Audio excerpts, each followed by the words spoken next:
இன்றைக்கி நாங்கள் பார்க்க போகிறது திருக்கோணமலையில் உப்புவழி ரோட்டில், அதாவது நிலாவளிக்கு போகிற அந்த ரோட்டில் சரியாக உப்புவழி சந்தியில் இருக்கிற உள்ளூர் பாரம்பரிய உணவகம். இது இந்த பதில கண்டி எல்லா இடத்துலையும் இருக்குது தானே.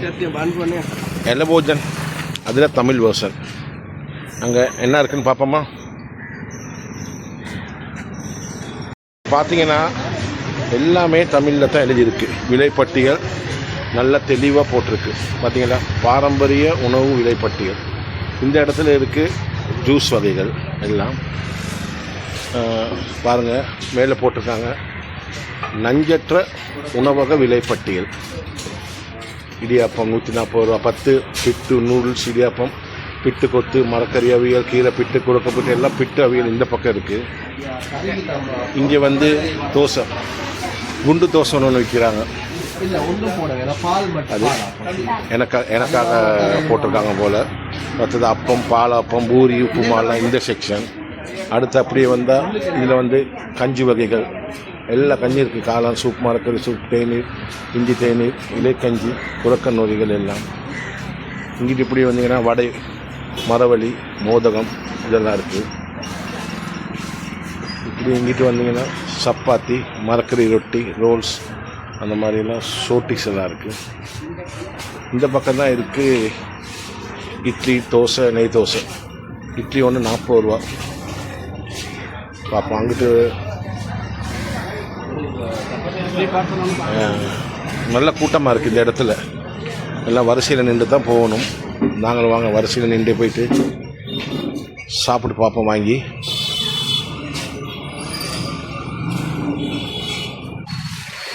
ஆமாம், 5 இட்லி சாப்பாடு.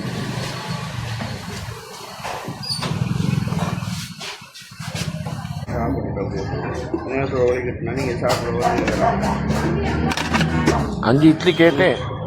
இட்லியை பார்த்தேன் கொஞ்சம் பெருசாக இருக்குது, அதனால் 3க்கு லிமிட் பண்ணி ஏற்றாச்சு. முடிஞ்சிச்சுன்னா பார்ப்போம். 40 ரூபாய்க்கு இவ்வளோ பெரிய இட்லி எப்படி கொடுக்குறாங்கன்னு தெரியாது. சாம்பார் சட்னியோட இட்லியில் எந்த குறையும் இல்லை, நல்லாயிருக்கு. சாம்பார் சட்னியெல்லாம் பார்க்கக்குள்ள கொழும்புல வாணிவிலாஸ் இருக்குது, அந்த டேஸ்ட் வருது. என்ன ஒன்று, அங்கே சரியான வேலை, இங்கே மிச்சம் குறைவாக இருக்குது. எப்படி உங்களுக்கு கட்டுப்படி ஆகுதுன்னு தெரியலை. நான் நினைக்கிறேன் அரசாங்கத்தில் செய்கிறாங்க போல், இன்னும் மிச்சம் குறைவாக கொடுக்குறாங்க. 3 இட்லி முடிச்சாச்சு. கொஞ்சமாக பசி இருக்குது. அடுத்ததுக்கு போவோம், என்ன இருக்குன்னு பார்ப்போம். பூரி இருக்கா? எவ்வளோம்மா? 70 ரூபா. என்ன கறி இருக்கு? கிழங்கா? தாங்க 2 பூரி தாங்க. போங்க, இதே போட்டாங்கம்மா. 2 பூரி, கிழங்கு, சம்பல் தாரேன். காசு சாப்பிட்டு தாரேன், சாப்பிட்டு தாரேன்னு சொன்னேன், சரின்ட்டாங்க. நான் ஓட மாட்டேங்கிற நம்பிக்கை தான். பூரியும் கிழங்கும் அதோட சேர்த்து கடலையும் கொடுக்குறாங்க. நல்லா இருக்கு. எக்ஸ்ட்ரா சட்னி சம்பல் வேறு வரப்பாக இருக்குது. பாருங்க, நான் சாப்பாடுலாம் சாப்பிட்டு முடிச்சுட்டு கொஞ்சம் பக்கத்தில் வரேன், அகரியன் பிட்டுக்கடைன்னு ஒன்று இருக்குது. இதை பாருங்கள், இதை நான் கவனிக்காமல் விட்டுட்டேன். உண்மையிலுமே கவலையாக இருக்குது. நான் சைவத்தை சாப்பிட்டேன் காலையிலேயே. இங்கே பார்த்தா பிட்டு, முட்டை பொரியல், கத்திரிக்காய் பொரியல், சம்பல் 200 ரூபா. பிட்டு மீன் குழம்பு சம்பல் 250. பிட்டு கருவாட்டு குழம்பு 200. சம்பல் கோழி இறைச்சி குழம்பு 250. இறால் குழம்பு 300. பிட்டு நண்டு குழம்பு 300. சரியான கவலையாக போச்சு. நீங்கள் ஏக்கா இங்கிட்டு இருக்கீங்க, எங்களுக்கு சாப்பிட எல்லாம் போச்சு தானே. இதெல்லாம் குழம்பு மட்டும்தானா? இந்த இறால் எல்லாம் இருக்குமா? அதில் எல்லாமே இருக்கும். இது யார் செய்கிறா? நீங்கள் எல்லாம் தனித்தனியாக செய்கிறீங்க. பார்த்தீங்க தானே, கொஞ்சம் பார்க்காதனால காலையிலேயே அசைவ சாப்பாடு ஒன்று மிஸ் ஆகிடுச்சு. அதுவும் விலையை பாருங்கள், அவ்வளோ குறவு, நினச்சி பார்க்க கூட போயிடல. இதெல்லாம் எந்த ஊர்லேயுமே கிடைக்காது.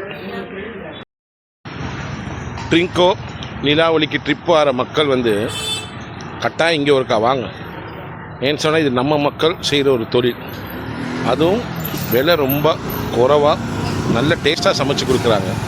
எல்லாருமே நம்ம மக்கள் தான், இவங்களுக்கு நம்ம தான் சப்போர்ட் பண்ணணும். நம்ம சப்போர்ட் பண்ணான்னா இவங்க இன்னும் மிச்சம் முன்னுக்கு போவாங்க. நீங்கள் வந்து விலைகளை பார்த்தீங்கன்னா நம்பவே இயலலை. நானும் யோசிக்கிறேன் எப்படிடா இந்த விலைகள்லாம் கொடுக்குறாங்கன்னு. அந்த பக்கத்தில் நான் போய் காட்டினேன் தானே, இறால் குழம்பு கருவாட்டு குழம்பெல்லாம் 300 ரூபா 250 ரூபாய்க்கெல்லாம் யாருமே கொடுக்க மாட்டாங்க. நீங்கள் கட்டாயம் ட்ரிங்கோ வந்தீங்கன்னா உப்புவலி ஜங்ஷனில் இருக்குது, கொஞ்சம் முன்னுக்கு வந்தீங்கன்னா இருக்குது, வந்து கட்டாயம் வந்து ஒருக்கா சாப்பிடுங்க. இங்கே நம்ம சப்போர்ட் பண்ணால் தான் இவங்க வளருவாங்க.